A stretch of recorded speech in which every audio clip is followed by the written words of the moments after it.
Assalamualaikum warahmatullahi wabarakatuh.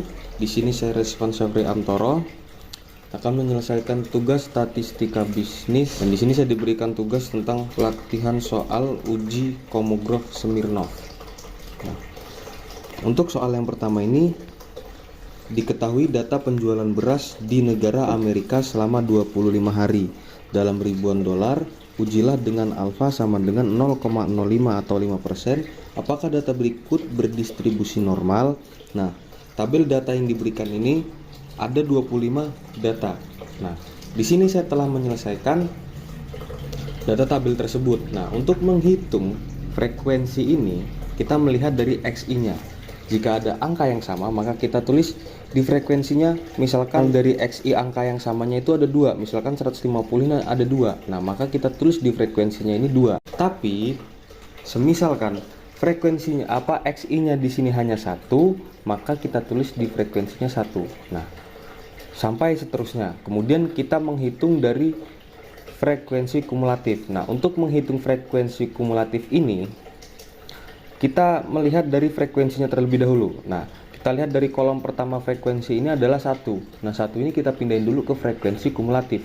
Kemudian frekuensi di kolom kedua ini kita tambahkan dengan frekuensi yang sudah dipindahkan ke frekuensi kumulatif.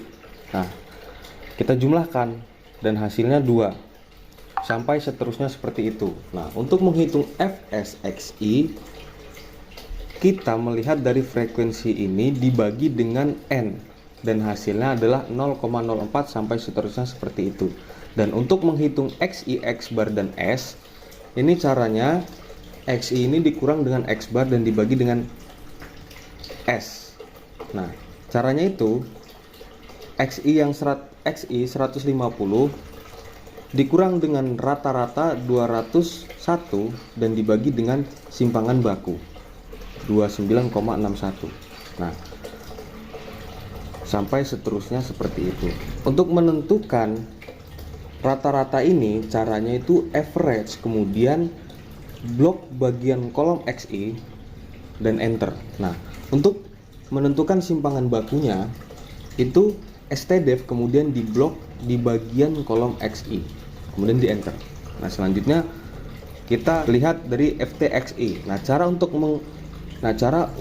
menghitung FTXI ini kita menggunakan rumus Normadis. Nah, ketika kita sudah menyelesaikan rumus Normadis ini, sampai seterusnya menggunakan rumus Normadis. Nah, kemudian untuk menghitung FSXI dengan FTXI. Nah, itu caranya FSXI ini dikurang dengan FTXI dan hasilnya ini.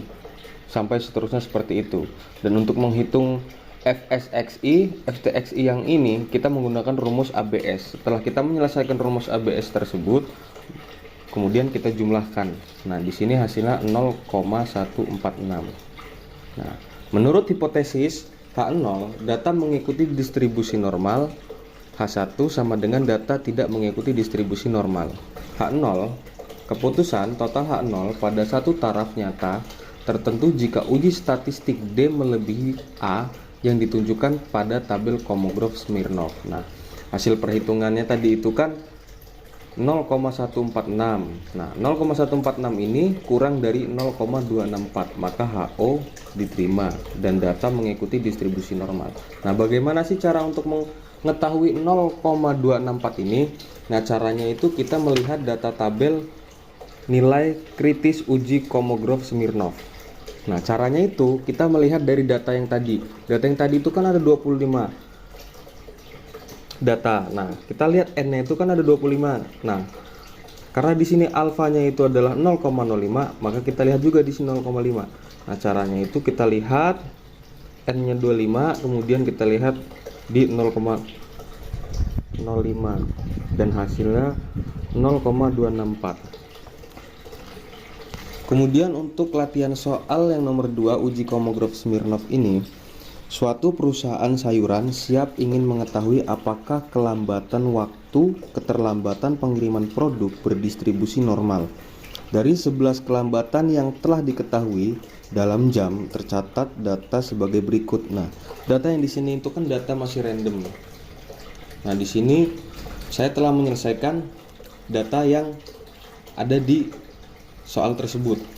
Nah, data yang ada di soal tersebut itu kan ada 11 data.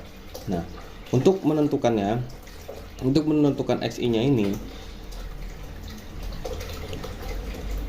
kita urutkan dari yang terkecil hingga yang terbesar. Nah, kemudian kita hitung seperti yang ada di tabel sebelumnya.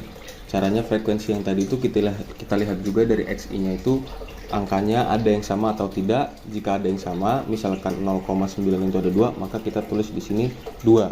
Kalau misalkan tidak ada kesamaan dari angka ini, maka kita tulis 1. Nah, untuk frekuensi kumulatifnya pun sama. Nah, untuk menghitung FSXI-nya itu pun sama seperti yang ada di tabel tersebut. Nah, kita langsung saja melihat dari hasil data ini. Nah, data ini hasilnya adalah 0,10. Nah, untuk menurut hipotesis H0 sama dengan data mengikuti distribusi normal, H1 sama dengan data tidak mengikuti distribusi normal. Nah, keputusannya jika nilai max lebih besar dari nilai A, maka HU ditolak. Kesimpulannya, hasil dari kesimpulan 0,102 lebih kecil dari 0,391, maka HU diterima, data mengikuti distribusi normal. Nah, cara untuk menentukan 0,91 ini seperti tadi kita melihat N-nya di sini, data N-nya itu ada 11, dan untuk nilai alfanya itu 0,05. Nah, kita lihat di data tabel nilai kritis uji Kolmogorov Smirnov. Nah, di sini hasilnya 0,391. Baik, terima kasih. Wassalamualaikum warahmatullahi wabarakatuh.